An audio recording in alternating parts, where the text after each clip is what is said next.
We've got Manish Thabade joining us. Manish is with JNU, but he tracks Maharashtra. He runs a very good group of Maharashtrians in Delhi. We are in very short supply in this city. And Rajat Sethi joins us, who has been tracking politics and has worked closely with BJP in the past. What are you both looking forward to most today, very quickly? Manish, what are you going to anticipate most, look at most closely?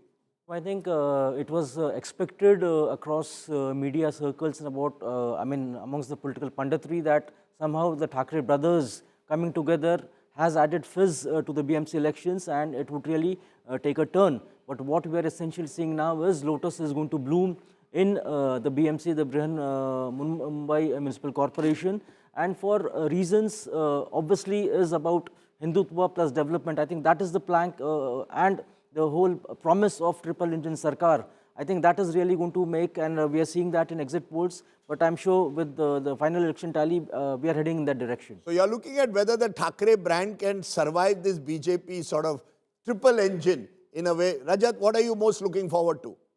Well, Rajdeep, there is a reason why India today is doing a full-fledged show on this corporation election. And I believe whatever the results are, it is bound to have some impact on the overall politics of Maharashtra, whichever way it goes. Even if it is a very trivial result of BJP winning all across. Ajit Pawar's legitimacy to stay in power will be questioned if he loses Pune and Pimpri-Chinchwad, because what else does he bring to the table? If Uddhav Thackeray can do an upset, like hypothetically if he can do, that is going to energize the opposition base remarkably. But if he loses, his credibility gets questioned. What happens to Shinde if he is not able to hold on to his own fort effectively? That also will have impacts and repercussions around what kind of power sharing balance remains between the parties in the Mahayuti. So net, I see this result, whichever way it goes, it is extremely important, and this is why not just India today, there are so many stakeholders and political commentators very, very keenly looking at it, because if BJP is able to win all across, it will cement this completely numero uno position, which will be very hard for any other party to then challenge in the near future. I also don't see Sharad Pawar with his ailing health. He's about to retire. Then the mantle is going to get distributed between, even if they come together, between Supriya Sule on one side and Ajit Pawar on the other side.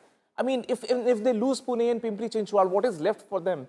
Politically speaking. So when I look across, Preeti, at the moment, there's not a single, there are 29, remember, it's not just Mumbai, there are 29 municipal corporations across Maharashtra, and I don't see a single one at the moment where the opposition is leading.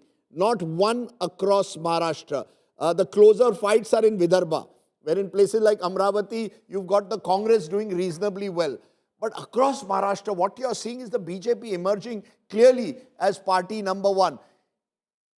Look at these numbers. BJP plus 28, UBT, MNS 23 and Congress 5. Add the two, it's 28 each. I don't think that's going to last for very long. But in these early trends, you know that Mumbai is at least seeing a tough fight. Across Maharashtra though, BJP emerging as party number one. Huge lead in Pune at the moment. So in Pune in particular, BJP becoming very, very dominant. Ajit Pawar reduced increasingly to Pimpri-Chinchwad.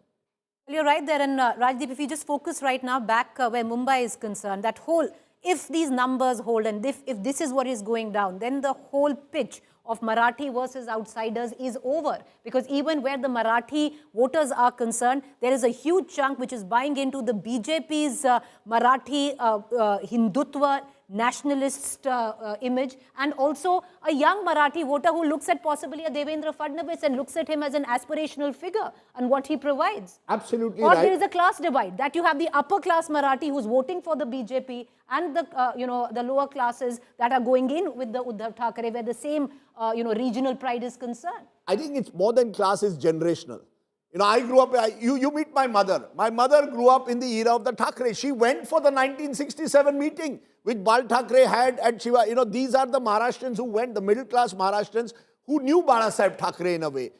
The next generation of Maharashtrians has no connect with Bala Sahib Thackeray and the politics in a way of Marathi Asmita. It also questions, no, Rajdeep, that the brand in itself of Bal Sahib Thackeray is not relevant anymore. You have to reinvigorate it. You have to find Reinvent it. You have Yeah. to reinvent it, align yourself to new aspirations, as you called it. All of that has to happen. But just to put a point, again a data point, when Maharashtra in 1960, Samyukta Maharashtra movement, and you had a separate state of Maharashtra, Mumbai had roughly around a 50% Maharashtrian population.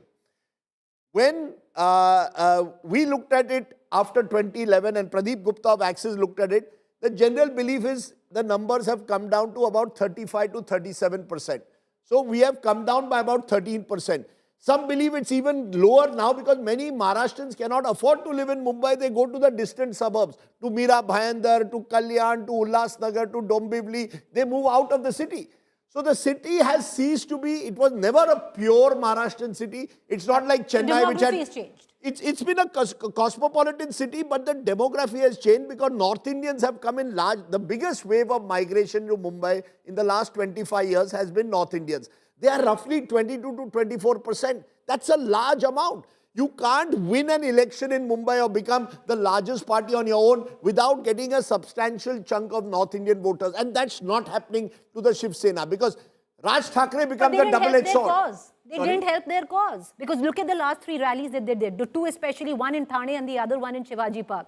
Rajdeep, what was the need of bringing in the Lungi Pungi jibe, which was, way back used by Bala Sahib Thackeray? Here you antagonize a section of the South Indians, and it's showing right now in the Access My India data poll. Look, what's the need of that? No, it's a double-edged sword. At one level, I want to enthuse and consolidate my Maharashtrian identity. I have to say it. Please, there is Raj Thackeray. Once you have Raj Thackeray on your side, you have to be prepared for him to unleash these kind of jibe. That's been his politics. The point is... But is that politics outdated now? Preeti, in Lok Sabha, look at how our memories are. Lok Sabha 2024, Maha Vikas Aghadi of UBT, Congress and other allies won 4 of the 6 Lok Sabha seats and they lost the other one by a few hundred votes after several recounts. So they effectively almost won 5 out of 6.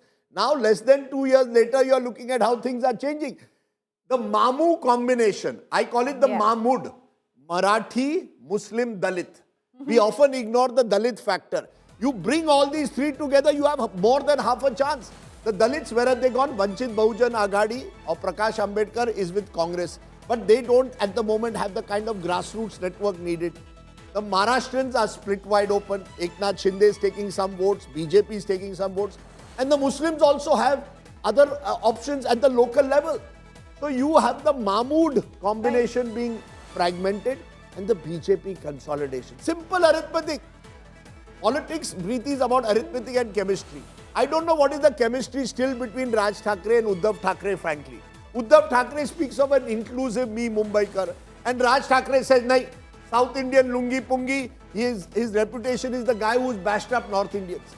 So I think this opposition post 2024 has committed one self-goal after the other. The BJP has learned from its mistakes. That is the reality and you may well find it even though the numbers at the moment suggest a close contest. 25 for the BJP, 19 for the UBT.